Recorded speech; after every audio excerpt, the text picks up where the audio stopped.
রবীন্দ্রনাথ ঠাকুর কত সালে নোবেল পুরস্কার পান?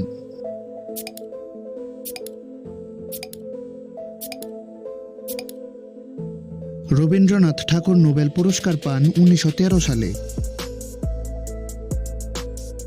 রবীন্দ্রনাথ ঠাকুরের মাতার নাম কি?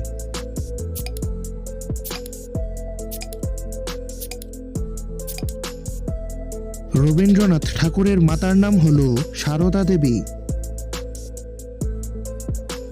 কাকে সাহিত্য সম্রাট উপাধি দেওয়া হয়েছে?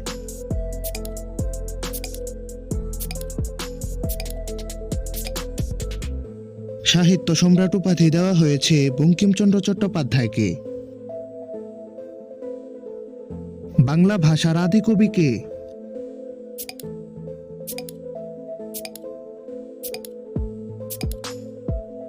বাংলা ভাষার আদি কবি হলেন লুইপা। কে বিদ্রোহী কবি উপাধি পায়?